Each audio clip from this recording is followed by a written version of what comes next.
Já estamos ao vivo para mais um bate-papo, agora com a atriz, cantora Cida Moreira, www.fundomarlenecolé.com.br. Deixa eu... Marcos Regis, fixar o comentário aqui, bem-vindo, já falei com a Cida. Cida já está aqui. Eu ia dizer que ela estava chegando, mas ela já está aqui.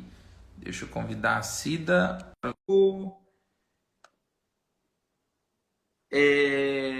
Vai ser muito bacana. Aí, entrei. Entrou! Está aqui.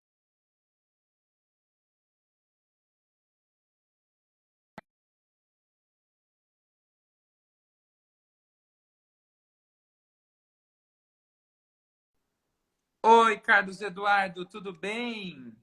A Cida caiu, vou chamar a Cida de novo. Luciana Carnielli, maravilhosa.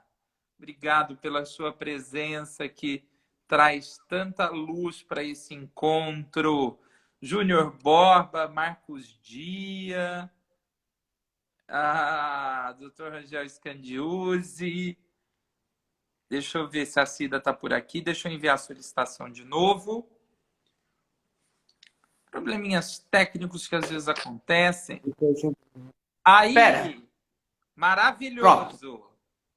Tá, agora eu vou fazer assim. Melhor? Não. Não, antes estava melhor. Aqui? Isso. Bora. Tá me ouvindo Bora. bem? Tô. Então tá bom. Então vamos bater papo aí. Ave Maria. Bem-vinda, obrigado, querida Cida. Obrigado a você. Você não tinha barba aquele outro dia, tinha? Não, tava sem barba. A barba cresceu, tem hora que a barba cresce, tem hora que a barba fica maior. A barba vai... A gente vai dando um jeito nela aqui. A pandemia faz loucuras. Faz loucuras conosco. Falando em loucuras e das maravilhosas loucuras, eu quero começar falando de um trabalho mais recente e no cinema, que foi uma das obras brasileiras mais lindas que eu já vi. Como foi fazer Deserto, essa obra-prima do nosso cinema?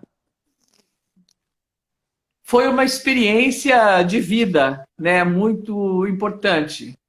Nós filmamos no sertão, no interior da Paraíba, numa localização chamada perto de Patos, né? Da Serra dos Picotes, uma cidade que existia na década de 20, 30, uma pequena cidade que foi abandonada e uma cidade fantasma, na realidade, né? Que foi descoberta pela produção do filme, né? E foi totalmente trabalhada para ser o cenário desta aventura. Então, um trabalho incrível de direção de arte durante muito tempo, preparando o local para receber não só o elenco, como toda uma equipe técnica. Nós éramos mais de 60 pessoas. Então, nós ficávamos em Patos, que é uma cidade muito grande no interior da Paraíba, a uns 40 quilômetros da Serra dos Picotes, e toda manhã, às 6 horas da manhã, a gente ia para Picotes, e as casas foram adaptadas, entendeu? Então tinha as casas dos personagens e as casas da produção, a casa do figurino, a casa da alimentação. Então a gente morou nesse lugar durante 45 dias. A gente só voltava para Patos para dormir e voltava. E a equipe Você já toda tinha ficado ficou... tanto tempo numa produção assim, constante, Como assim? como você ficou lá esses 40 e Todos tantos ficamos. dias? Todos ficamos. Só quem ficou menos tempo foi o Lima Duarte, porque ele ficou 15 dias. Aí ele é o primeiro que morreu, então ele terminou a parte dele e veio embora. O resto ficou lá. E a gente teve semanas assim por exemplo, uma semana inteira só de noturnas, né? Assim, madrugadas adentro, naquele sertão, uma seca incrível. Aí choveu. Aí quando choveu no dia seguinte, as árvores estavam com brotos, aí a produção tinha que tirar tudo de novo para para secar tudo de novo. Foi uma experiência inacreditável, entendeu? Agora, uma experiência muito construtiva, porque o elenco é um elenco muito maduro, de pessoas muito maduras, com personalidade muito forte, cada um com sua história artística muito forte. E a produção era também uma moçada também assim, muito competente, e principalmente o diretor, o Guilherme Weber, que foi o primeiro longa que ele dirigiu, um projeto que ele acalentou por mais de 5 anos, né? E você imagine um diretor numa produção desse tamanho, que passa isso só filmando, porque nós tivemos leituras de mesa no Rio de Janeiro, toda a parte de figurinos e tal foi testada tudo antes no Rio de Janeiro. Quando a gente foi para Paraíba, estava tudo pronto, na realidade, né? A Kika, que fez os figurinos e tal, a direção de arte estava pronta. Então, assim, você imagina um filme desse tamanho, com aquele tipo de dificuldade naquele sertão, um calor de 40, 41 graus, que nós filmamos fevereiro e um pedaço de março, né? E roupas pesadíssimas, que era um filme de época, né? E a gente passava uns dias numa casa que foi adaptada para o elenco, tinha um ventilador na sala, a gente sentava lá e ficava esperando para filmar. O celular quase não pegava e tal. Então, assim, um diretor de cinema que faz um trabalho como esse, da profundidade como foi, da clareza como foi feita, e em nenhum momento, em nenhum dia, em nenhum horário, em nenhuma situação, nem no hotel em Patos, muito menos na locação, não houve um dia de crise, entendeu? Até o cansaço da gente, o Guilherme pilotava essa gente toda. Era um trabalho físico muito grande, né? A gente andava. A primeira fase do deserto, a gente filmou nas pedreiras mesmo, sabe assim? Então você tinha que subir nas pedreiras e ficar. Aí por umas barraquinhas nas pedreiras, você ficava debaixo do sol. E depois que a gente chegou na cidade, né? Então, assim, foi uma experiência incrível. E, ao mesmo tempo, né, Pedro, a gente fica tão abalado porque um filme como esse, ele não teve a repercussão que ele poderia ter tido, porque ele não se consegue uma distribuição decente, a não ser os filmes... É uma obra-prima. Se foi o primeiro filme do Guilherme, ele tem que fazer mais, porque é uma loucura. Mas fazer mais, Pedro, fazer mais como? Aonde? Como? Como? Entende? Como? Não há possibilidade. Eu quero dizer o seguinte, o Deserto é uma obra-prima, eu quero dizer que o cinema brasileiro está cheio de obras-primas engavetadas. Engavetadas nos últimos 6, 7 anos, entende? Então, e se não estão engavetadas, passam 3 dias aqui, 3 dias ali, vai no festival ali, vai no festival lá, acabou. E acaba, não cria nenhum lastro, né, de cultura. O cinema brasileiro é um cinema maravilhoso e ele está numa situação, inclusive agora, nunca esteve tão ruim. Eu acho assim que nem na época em que Embrafilme foi fechada pelo aquele outro lá que foi deposto, lá, o outro presidente, o Fernando Collor, que já foi um corte também muito violento, mas nada se compara ao que está acontecendo hoje. É o pior momento da história do Brasil, né? Na cultura, na economia, na sociedade, na educação, em todo lugar. E sabe o que é pior? É que a gente agora, os artistas, a gente fazendo essas lives e conversando e tal, a gente acaba falando disso o tempo todo, porque você vai falar do quê? Né? Vai falar que está tudo bem? Você vai falar essas coisas tipo assim, os otimistas de plantão, vai melhorar tudo depois, todo mundo vai ser um novo país, um novo mundo. Sinceramente, eu não tenho essa convicção, entende? Não tenho mesmo. Eu acho que o Brasil está dando um exemplo muito claro de incompetência e de ignorância. Eu hoje, depois de 2 meses sem pôr o pé na porta da minha casa, eu e meu marido pegamos um carro, fomos à casa de uma grande amiga minha, almoçar, só nós três, e atravessei uma parte grande da cidade e tal. E o que eu vi? Ciclistas sem máscara, pessoas entrando em shopping sem máscara, crianças. Uma boa parcela do povo que estava na rua, e era bastante gente, porque um caminho muito longo até lá. Então, sabe, as pessoas estão...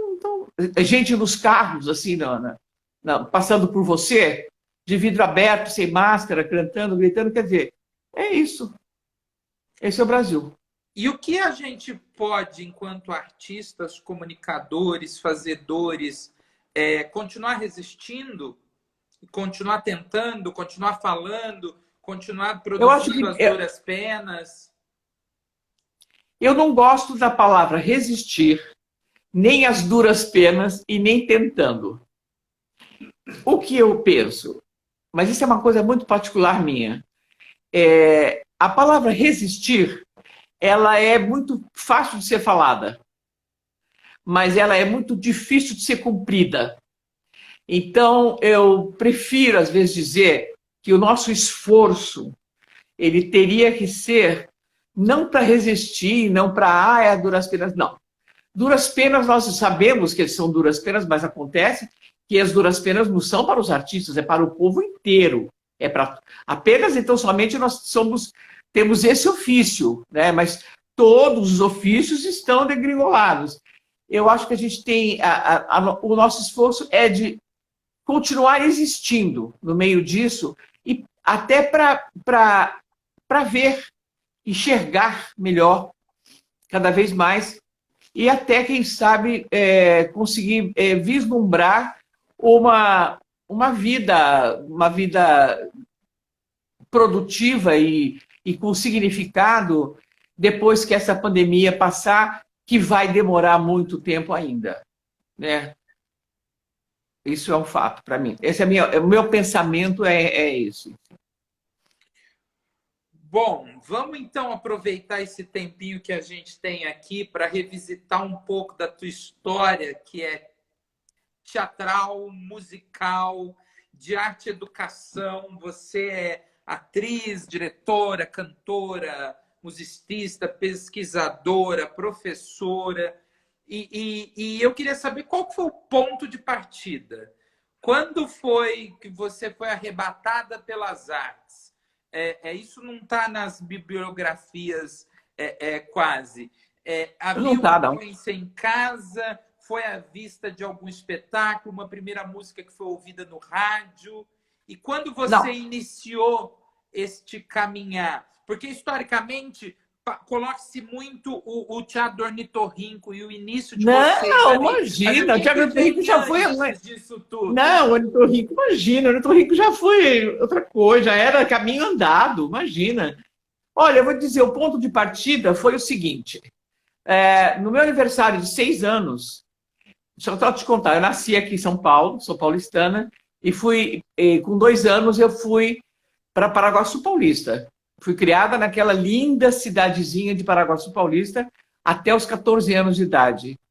E depois me mudei para Londrina, meus pais se mudaram para Londrina, e eu mudei para Londrina, vivi 4 anos em Londrina e voltei para São Paulo, definitivamente, para estudar, fazer universidade, e meus pais e meus parentes moram todos lá no Paraná, meus pais já faleceram e tal. Bom, o meu ponto de partida foi o seguinte, aos 6 anos de idade, parou em frente à minha casa, em Paraguaçu Paulista, um caminhão com um piano que meu pai comprou para mim.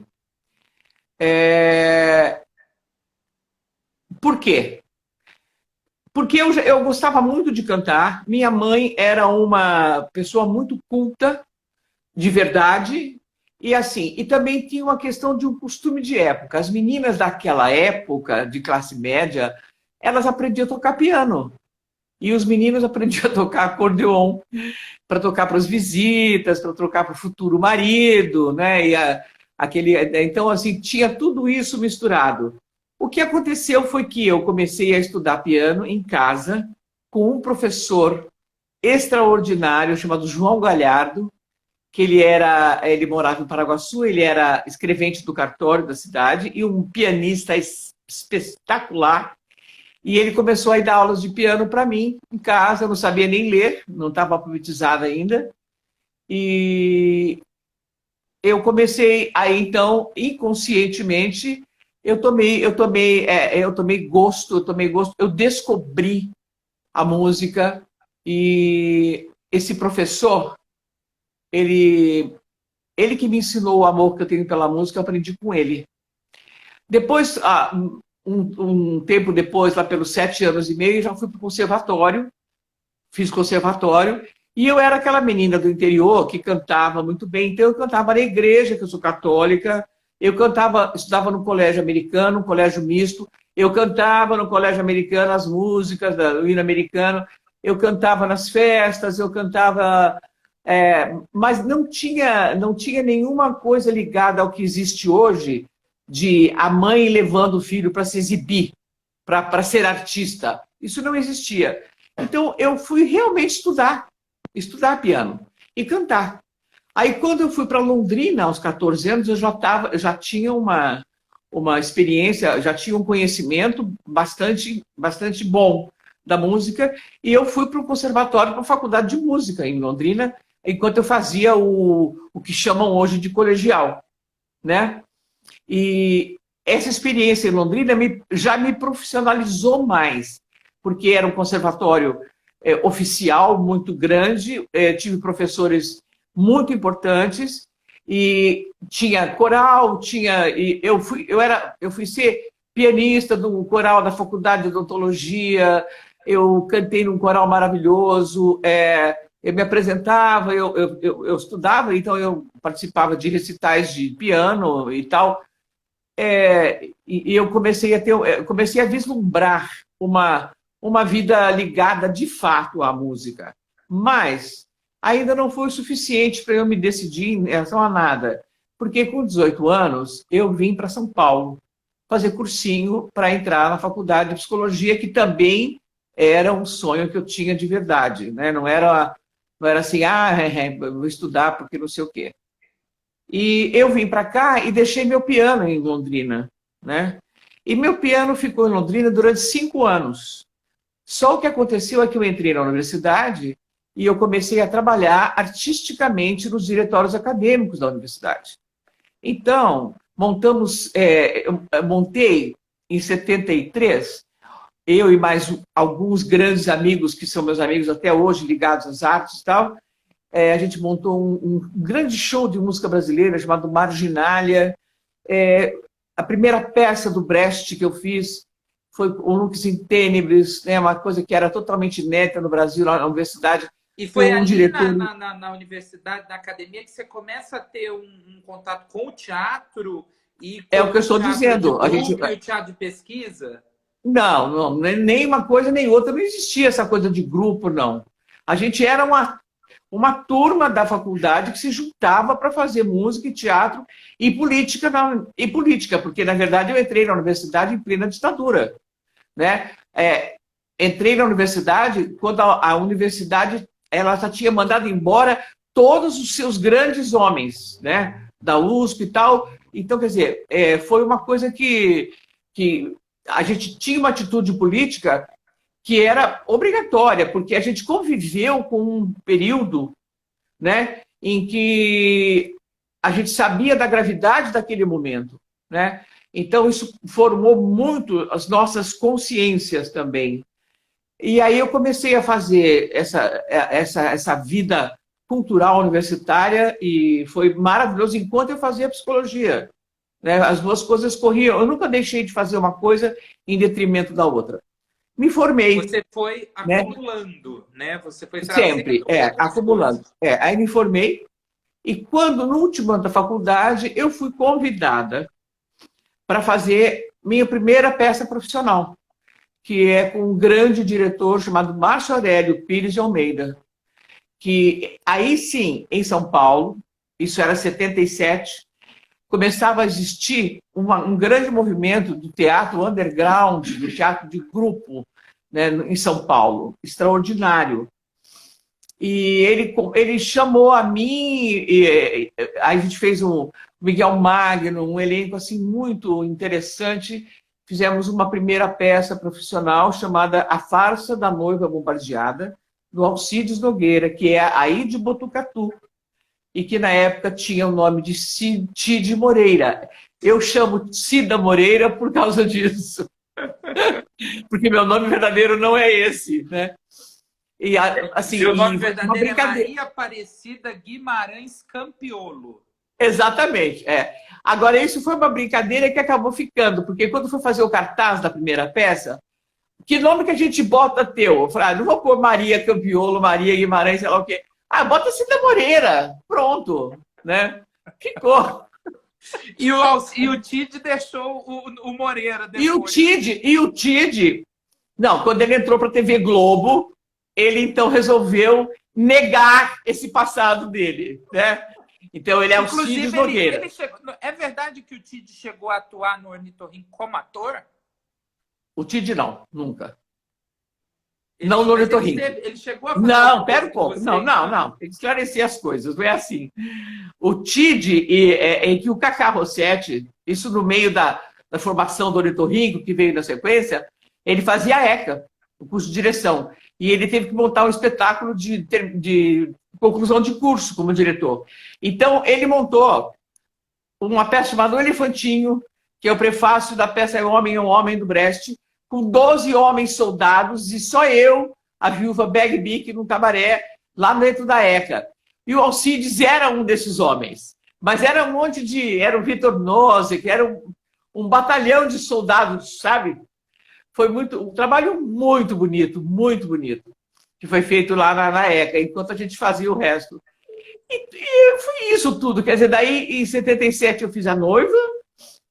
Na sequência, a gente fez um outro espetáculo do Tide chamado Tide Moreira e sua banda de Najas. Maravilhoso. Olha, só os títulos dariam um espetáculo. Não é? Só recitando os títulos. São incríveis. A minha personagem, chamava Bertolina Baleira. Ela vendia balas. Mas ela não vendia balas.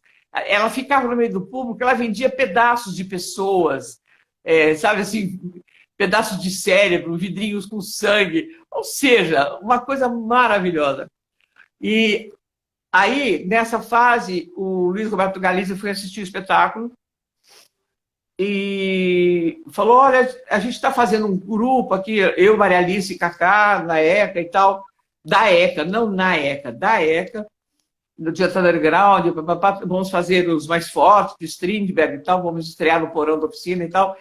E aí eu já tinha feito também na ECA, com o Márcio, eu já tinha tocado as primeiras canções do Brecht, que eu tinha feito lá na faculdade, num espetáculo com direção do Márcio, com uma atriz maravilhosa que já morreu, chamada Maria Lúcia Pereira. E foi a primeira vez que eu subi num palco lá na ECA para tocar e cantar para o espetáculo da Maria Lúcia. Bom, ele me viu e eles me convidaram. Então, rapidamente, editando a história...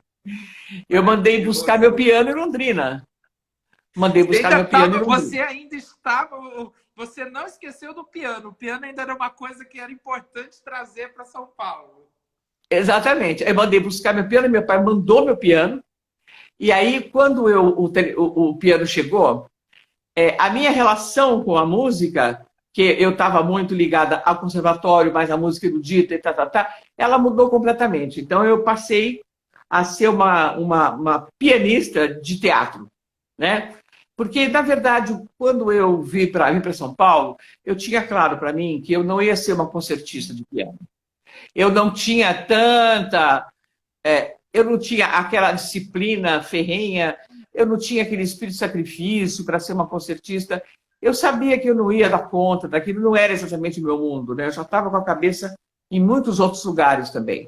Mesmo então, eu trouxe ir para São Paulo e ter esse contato com a política e também ter esse contato com o teatro underground, a arte underground. Não, o teatro underground só não, né?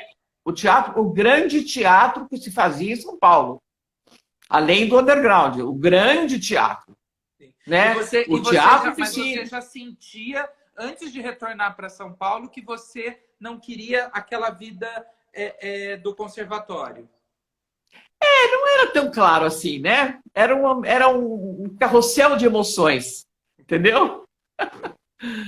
E aí a gente começou a elaborar o primeiro trabalho meu junto com o Ornitorrinco, que foi as canções do Brecht do Weil, que eu conhecia, o Kaká tinha trazido as partituras da Europa e tal, papapá. E nós começamos a ensaiar na minha casa, no meu apartamento aqui em São Paulo, e estreamos no porão do Teatro Oficina, em agosto de 77. E ficamos lá, e foi um estouro, um estouro, um estouro. Era um porão, o Teatro Oficina tinha sido... Ele estava em escombros, porque ele está passando pela reforma que a Lina Bobardo fez depois, né? Então, a gente entrava pelos escombros da oficina, ia lá para o fundo, e era literalmente um porão, né? O piano, umas luzinhas, tu sentado no chão e tal. E assim começou essa história. E foi indo, foi indo, foi indo, até que no final de 77, o Luiz Antônio Martins Correia, com quem nós tínhamos uma grande ligação, eu também, particularmente, amizade, enfim, uma série de coisas, ele estava no Rio, porque ele propôs para o Chico Buarque fazer uma versão da ópera dos Três Vinténs, e então ele trouxe o Chico para assistir o Ornitorrinco, porque o Chico nunca tinha visto essas canções cantadas ao vivo.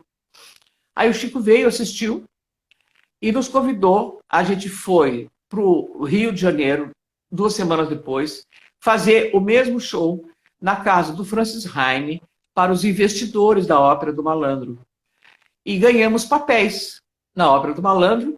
E então fomos para o Rio fazer a Ópera do Malandro e o Ornitorrinco, segundas e terças no Teatro Tablado, e quarta, domingo, a Ópera do Malandro no Rio de Janeiro, até 79. E aí terminou a ópera, eu voltei para São Paulo, voltamos para São Paulo.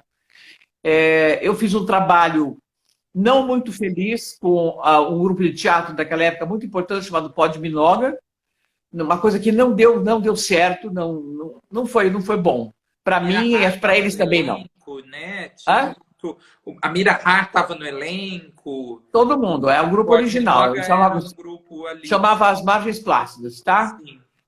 E aí a gente começou a pensar em fazer vários espetáculos com o Ornitorrinco, e a Lísia foi para os Estados Unidos fazer doutorado em Berkeley, e começou uma coisa da gente ficar meio assim, sem saber o que fazer. Nesse meio tempo, eu reencontrei o Posse, que eu conhecia desde décadas atrás. Ele estava vindo da Bahia, porque ele era o diretor da escola de teatro lá, e ia fazer 10 anos da morte da Janis Joplin, que são as paixões da minha vida, e nós inventamos que eu iria fazer um show cantando. E fizemos, ensaiamos, estreamos no dia 19 de janeiro de 1980, um show chamado Summertime, que foi também uma coisa maravilhosa, e sempre. E logo na sequência a gente foi fazer o Marragone com o Ornitorrinco. Então, assim, era uma vida de uma produtividade incrível. E incrível. Casava bem essa vida entre fazer os espetáculos e também os shows? Chegou a acontecer simultaneamente, Cida? Olha, não casava bem, não. Era dificílimo, porque eu me formei e fui trabalhar como psicóloga. Trabalhei durante anos, adorava o meu trabalho, ia muito bem nele e tal. Mas chegou num ponto, em 81 para 82, em que eu percebi que eu tinha que optar. Porque, assim, ou eu continuava a minha formação como psicóloga para me tornar uma profissional realmente, uma profissional boa de fato, né?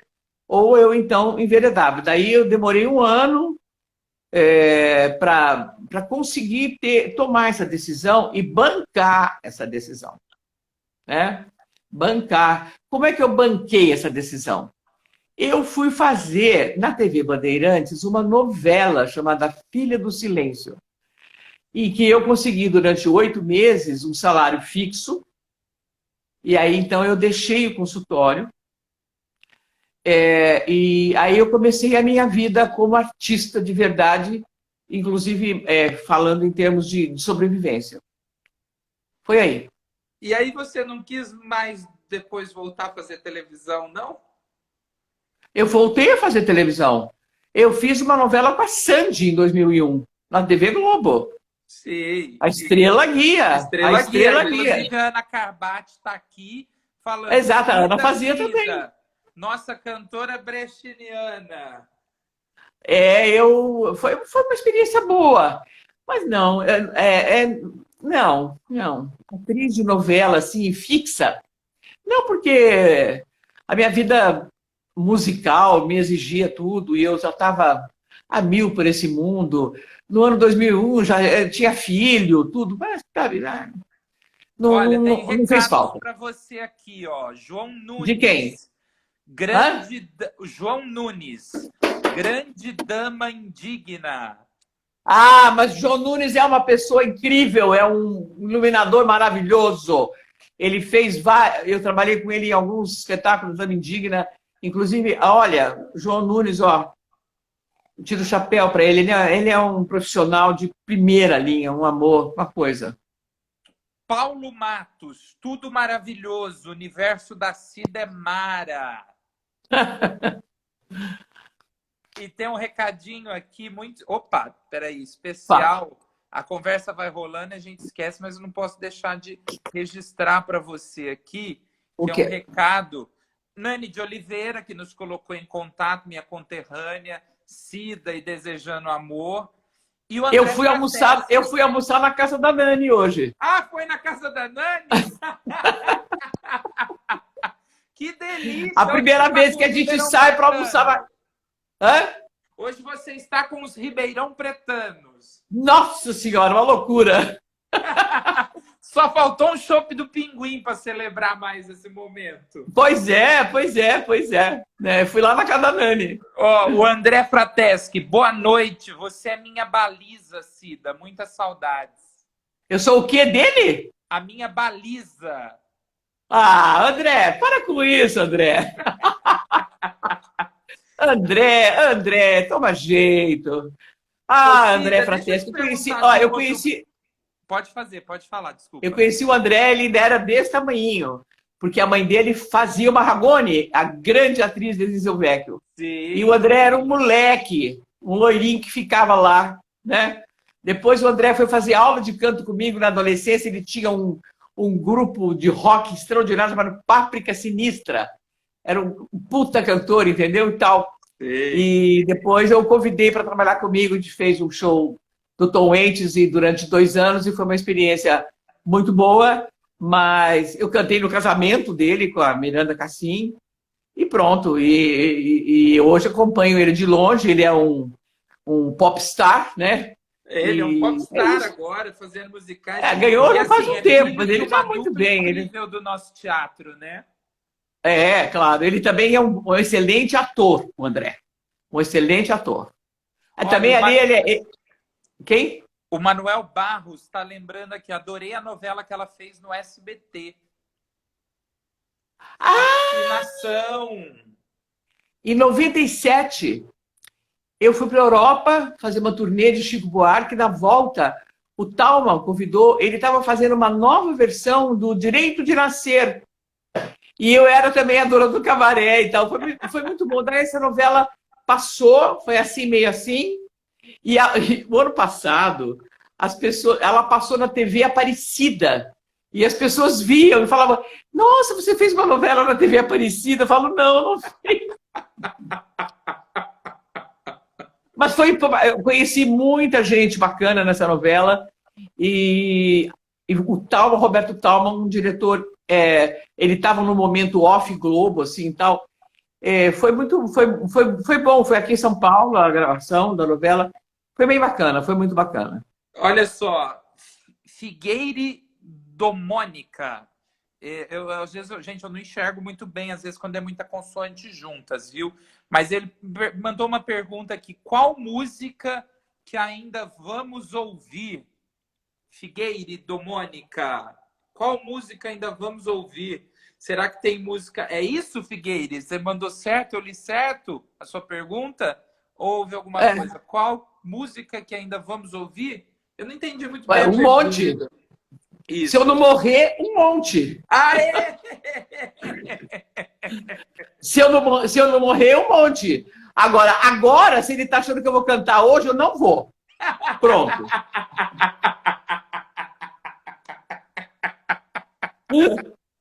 Vou não, Ai, vou que não. maravilha, Cida, maravilha. Olha Ai, só. a véia continua louca. Ah, é a Mônica Figueiredo. Ele quer que você De fale Lisboa, Lisboa, minha amiga amada, minha amada, Mônica, te amo. Gente, olha o papo Ah, de dois doidos aqui, eu e a Mônica Figueiredo. Ela quer que você fale do futuro. Acho que é isso que você falou mesmo, né? Nós ainda vamos ouvir muita música da Cida Moreira. o futuro. Mônica, meu amor, para você e para todos os nossos amigos da nossa geração, a gente está num momento assim, delicado da nossa vida, né? Porque envelhecer não é fácil. Envelhecer como artista no Brasil, menos ainda. Então, fincar o pé na realidade e trabalhar. A Ela quer Mônica saber o faz que está na sua cabeça, ela falou. Eu quero saber o que está o na que está na cabeça minha do seu. cabeça. É... Eu tenho muitos planos, muitos planos. Eu só fico, às vezes, angustiada por talvez não ter todo o tempo que eu gostaria de ter para realizá-los. Mas já nesse momento, você falou do meu último trabalho, mas eu tenho um novo trabalho, que era para ter estreado em março deste ano, né? E que veio na rebarba de um projeto incrível que nós fizemos, eu, Murilo Alvesso, e mais todo um elenco de gente nova incrível. E foram 10 programas do Canal Brasil chamado Um Copo de Veneno. E que cada programa tinha também uma ou duas músicas, e no fim a gente pegou essas músicas e transformou isso num disco. E aí, no dia 20 de março, eu ia estrear o show do Copo de Veneno e ia sair o disco pela Aquarup, né, e tal. Isso foi... E aí, no dia 14 de março, foi tudo cancelado. Então, agora eu retomei esse projeto semana passada. A partir do dia 2 de outubro, começam a sair os singles do Copo de Veneno, né? Vão sair até final de novembro. E no final de novembro, eu vou fazer novamente esse show. A gente abandonou completamente, né? Fazer esse show. E vamos, eu, Murilo, o Beto Vieira, que é figurinista, cenógrafo, enfim, a equipe enorme que trabalhou. E nós vamos fazer uma grande live, ainda não sabemos aonde, mas uma live oficial de estreia desse show. Na esperança que no ano que vem a gente possa estar fazendo isso ao vivo. Entendeu? Esses são meus planos. Maravilha. E o Olha, plano principal é ficar viva. isso com certeza. Marília É. Santos Barbosa, muito bom Um Copo de Veneno. A Mônica, te amo demais e morro de saudade. Retoma tudo. Amo, que título. Tani Brasil, nobre Cida Moreira, desejo a você tudo de melhor e suficiente. Meu respeito e admiração, saúde e inspiração. Simone Mazer, Cida, meu amor, te amo. Simone, Tanto Simone! que nem sei. Beto Sargentelli também mandando corações. Olha, quanta Mariana gente linda. Tavares, Lenita Pinheiro. Cida, eu Deixa eu não só te gosto de falar uma bater um coisa. papo. Deixa eu Não só falar gosto uma coisinha. Fala. Uma coisinha. Em 2016, eu, Simone Mazzoli e Lineker fizemos um show em São Paulo na Virada Cultural que foi um absurdo. Aí nós repetimos esse show aqui em São Paulo, na rua, uma outra Virada Cultural, e em maio do ano passado fizemos em Londrina. Como é que eu vou explicar? Na Concha Acústica, porque a Simone é de Londrina, e eu morei em Londrina, e foi um show muito emocionante, sabe? E eu, enfim, adoro a Simone, acho... ela é foda, né, bicho? Então, sabe, é uma gente de uma qualidade que tem... Eu só me dou bem, eu só me dou com gente boa. Eu aprendi.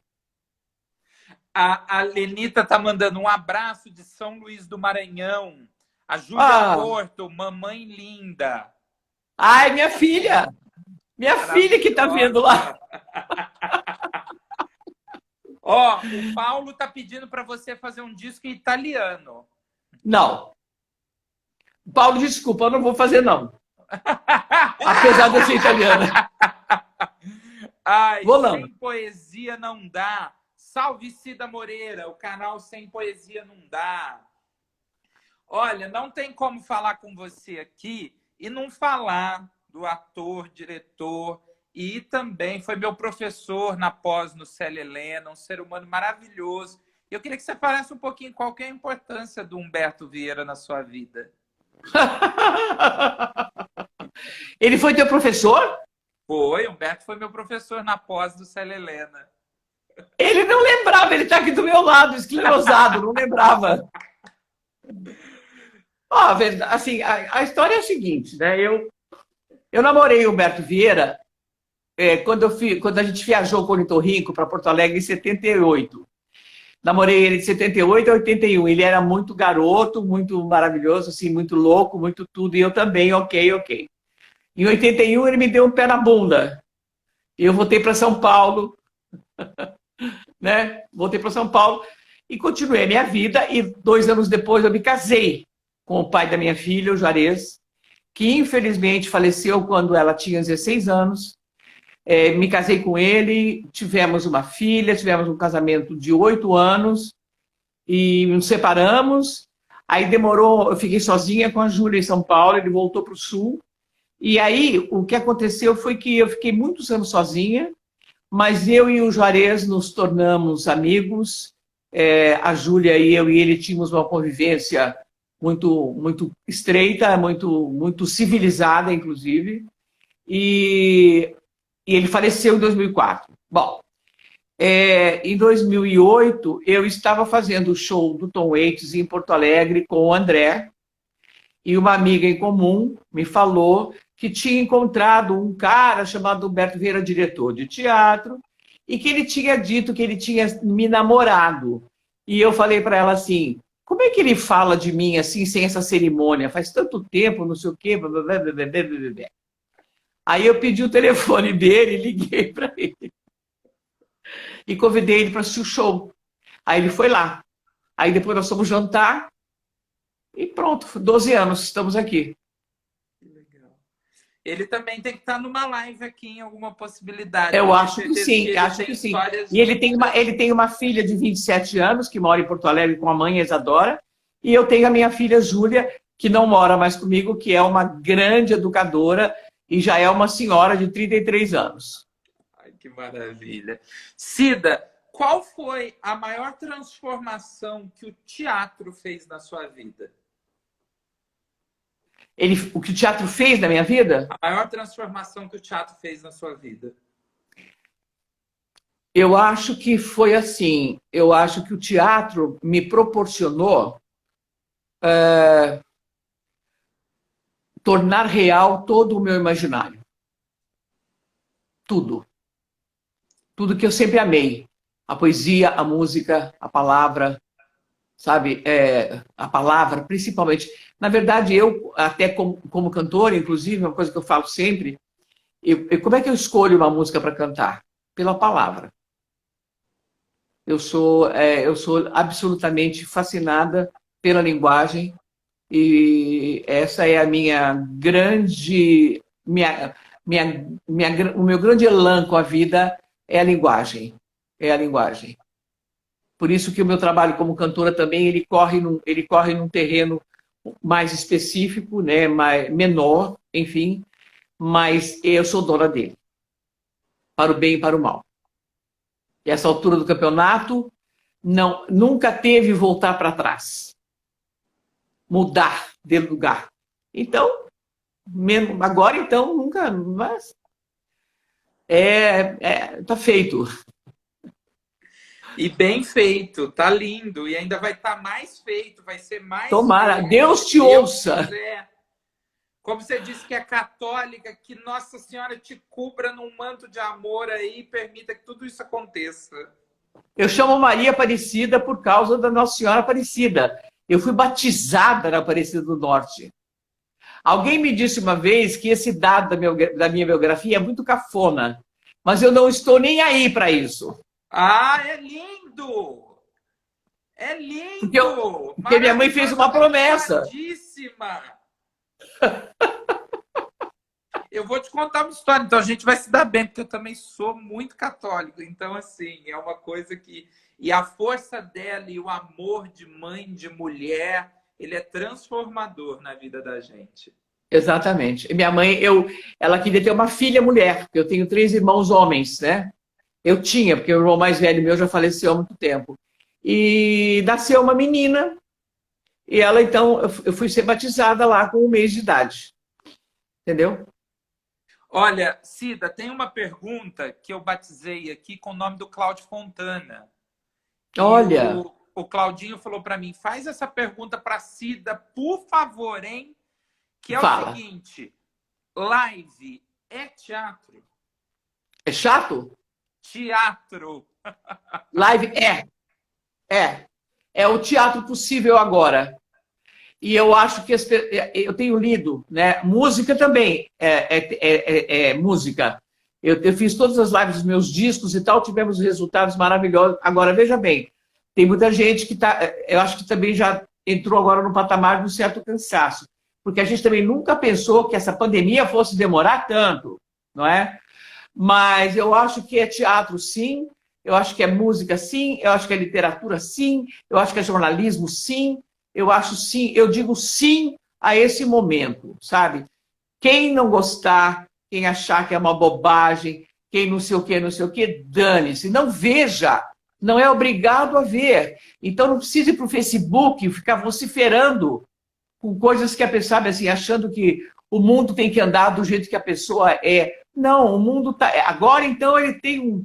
Ele tá numa carreira forte aí, a gente não sabe qual é o ponto de chegada. Então, nós estamos existindo dentro das possibilidades. Entendeu? Se eu, namorando a sua biografia no teatro e principalmente na música, eu aqui nesse bate-papo como condutor, eu corro o risco de talvez mencionar aqueles trabalhos que mais me agradaram, Imagina, aqueles fique à vontade. trabalhos que lhe renderam mais prêmios, que foram mais propagados pela imprensa, e não necessariamente isso faz com que eles sejam os mais importantes a você como artista. Então, eu gostaria Exatamente. muito que você mencionasse no teatro e na música algum trabalho importante que talvez eu tenha esquecido aqui, que a gente não pode deixar de relembrar. Do meu trabalho? Sim, de teatro e na música. No teatro, Marragone Songspiel. Tá? Ganha da Ópera do Malandro, inclusive ganha do show do Ornitorrinco. E na música eu quero te falar de um trabalho que eu fiz em 2008, pelo qual eu tenho um amor desmedido pela delicadeza e por tudo e por toda a inspiração com esse autor, que sempre foi um autor da minha vida que eu ouvi inteira, a vida inteira eu tenho uma comoção em ouvir. E eu fiz um disco para esse homem que é o Angenor, que é o Cartola. Do meu coração, assim, uma coisa que foi feita nossa, foi um momento muito delicado e muito essencial na minha vida, entendeu? Muito. Que maravilha, que maravilha. Cida, se você sair na porta da sua casa ou descer no seu prédio, na rua, no primeiro quarteirão, eu garanto que você vai encontrar alguém que nunca foi ao teatro. Sem Se um dúvida. homem ou uma mulher que nunca foram ao teatro perguntassem para você, Cida Moreira, por que eu devo ir ao teatro? O que você responderia? Eu responderia que ir ao teatro ou ir ir a qualquer evento artístico de qualidade é uma cura para vários males, principalmente o mal da ignorância. É isso que eu penso. E a gente está vivendo esse mal agora, né? É o mar, a gente está vivendo um mar, né? Um mar caudaloso, um mar né? de mal Escuro. da ignorância. Exatamente. Eu espero que momentos como esse que nós tivemos aqui ajudem a nos distanciar e a todo o público que teve com a gente aqui desse mar mal de ignorância. Eu queria te agradecer muito por ter batido esse papo comigo e ter permitido que eu transitasse aí pela sua linda carreira e te agradecer por ter aberto avenidas aí por onde a gente possa transitar hoje. Eu que te agradeço, eu que te agradeço. E eu te conheci fazendo a live da Nani, que eu assisti, né? E agora, então, eu vou te sugerir que você faça uma live com o Humberto, porque ele é um mestre em Brecht, ele tem muito o que dizer também. Com certeza, já vou combinar com você, com ele, e espero que você esteja aqui assistindo também, todo esse pessoal. Muito obrigado, Cida. Bom, é um prazer. Eu vi um pedaço da Ana Carbati, também adoro ela, uma pessoa encantadora. Obrigado, Né? meu amor. Um beijo, até logo, e que a gente possa aumentar as companhias nesses almoços ribeirão-pretanos aí, quando tudo Nossa, nem passar. fale. Tá bom. Obrigada. Beijo. Valeu, um beijo, gente. boa Muito noite. obrigado. Ótima semana. Que Deus e Nossa Para você Senhora também. continue te abençoando, viu? Se Deus quiser. Amém. Tchau, tchau. Amém. Tchau. Tchau, tchau.